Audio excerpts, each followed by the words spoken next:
আমলিগ 15 মাস আগে পালিয়ে গেছে বিদেশের বুকে, বিদেশে থেকে একটা পাত দিছে, তাই বাংলাদেশের অবস্থা এই। আর যদি ওরা দেশে থেকে যদি পাটটা দেয় তাহলে দেশের অবস্থাটা কি হবে সেটা জনগণই জানে। মামা অন্তরি যাত্রাই করলে একটা খেপ মারিলে অন্যদিন তো এরকম জমার কাছাকাছি হয়ে যায়। 3-4 ঘন্টা ঘুরে একটা খেপও পায়, সকালে বাড়ায় একটা টাকা মারতে পায়। আর গাড়ি ঘোড়া খুবই কম, আর লোকজন রাস্তার মোড়ে মোড়ে দেখা যায় দাঁড়ায় আছে যাত্রীরা, মানে বাসের সংকট। এই মুহূর্তে আমি আছি রাজধানীর মিরপুর কালচি মোড়ে, যেটি আসলে অত্যন্ত ব্যস্ততম এরিয়া, যেখানে আসলে যানবাহনের প্রচুর চাপ থাকে। সেই জায়গা থেকে আপনাদেরকে সংযুক্ত করেছি আমি ওয়াসিফ পার্থ। আমরা আপনাদেরকে একটু জানিয়ে রাখতে চাই, আজকে আওয়ামী লীগের পূর্ব নির্ধারিত যে কর্মসূচি লকডাউন, অর্থাৎ 13 নভেম্বর, সেই লকডাউনকে ঘিরে এখন পর্যন্ত আসলে যেমনটা দেখছি, সাধারণ মানুষ থেকে শুরু করে সিএনজি চালক, রিক্সা চালক, তারা বলছেন যে অন্যান্য দিনের চেয়ে আজকে কিন্তু যাত্রীর পরিমাণ অনেকটাই কম।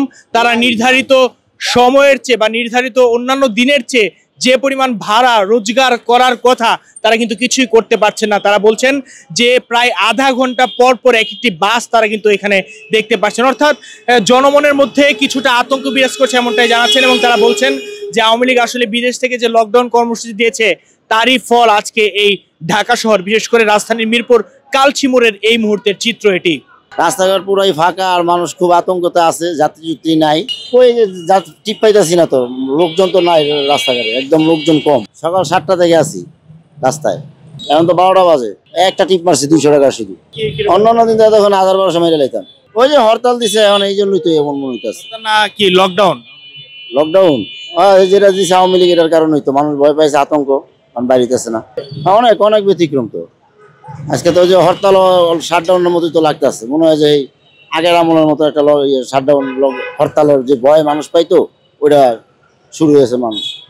অন্য দিনের চেয়ে যাত্রী নাই তো, রাস্তাঘাট ফাঁকা, বাট যাত্রী তো নাই। হ্যাঁ, রাস্তা ফাঁকা, ভাড়াও মারতে পারিনি তখন। ভালোই রাস্তা পরিষ্কার, কিন্তু যাত্রী নাই, একটা কথাই। আতঙ্ক মানুষের ভিতরে আতঙ্ক আছে। সবাই যাত্রীকে বাসাতে বেরোতেই নিরাপদ মনে করতেছে না, সেই জন্য আমরা এর ভুক্তভোগী হচ্ছি আর কি। বাসে যাত্রী নাই, আমাদের নাই। বান্ডেল থাকলে প্রতি সেনমানিতে টাকা বাঁচবে। বিকাশ সেনমানি বান্ডেল কিনে জিতুন প্রতি লেনদেনে। মামা অন্তরি যাত্রাই করলে একটা খেপ মারিলে অন্যদিন তো এরকম জমার কাছাকাছি হয়ে যায়। আজকে একটাই খেপ মারি যায়, কারণ কি ওই যে বন্ধ, কি লিগা বলে বন্ধ, কি আমলিকে সমাবেশ নেই, কি সমাবেশ নেই, কি আসে বিষয় এই বলতো। আমরা তো এত কিছু খবর পাই না, কর্মজীবী মানুষ, বুঝলি না, এখন পর্যন্ত পাইনি। যাত্রাই করলি একটাই খেপ মারি, কয় ঘন্টা, প্রায় 3 ঘন্টার গাড়ি নিয়ে বাড়িছি, একটাও খেপ মারতে পারিনি। এই বলুন, ও মুড়া গেলাম, এই মুড়া গেলাম, খালি ঘুরলাম, কত কি করলাম, তারপরে একটাই বাড়াইলো। আর রিক্সা চলাই খেপ নিতে যাইছি, গাড়ি মারি বন্ধ করে দিয়ে চলে আসি। একটা ভাড়ায় পা রিক্সা চলে, খেপ পাইনি, 3-4 ঘন্টা ঘুরে একটা খেপও পাই। এই পা রিক্সা চলাই, বাংলা রিক্সা চলে, বাংলা রিক্সা চলাই, মনে করে খেপ নেয়, রাত করে দিয়ে চলে আসে, বন্ধ করে দিয়ে ওই যে ঢুকে যাচ্ছে। সকালে বাড়ায় একটা টাকা মারতে পারে। স্কুল বন্ধ, কলেজ বন্ধ, আমরা কামাই করবো, খাবো কেমন করে।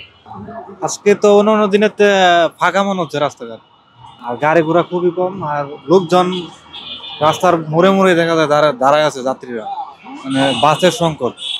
আজকের দিনটায় সকাল থেকে দেখা যাচ্ছে, আমি 7টায় বেরিয়েছি, এই পর্যন্ত মানে আগের মতো বাস দেখি নাই, খুবই কম। এই মনে আধা ঘন্টা পরে এই বাসটা আসছে এখন, এর ভিতরে কোনো গাড়ি ঘোড়া আজকে আগের থেকে নিয়ন্ত্রণে চলতেছে আমার মনে হয়। আমলিগ 15 মাস আগে পালিয়ে গেছে বিদেশের বুকে, বিদেশে থেকে একটা পাত দিছে, তাই বাংলাদেশের অবস্থা এই। আর যদি ওরা দেশে থেকে যদি পাটটা দেয় তাহলে দেশের অবস্থাটা কি হবে সেটা জনগণই জানে।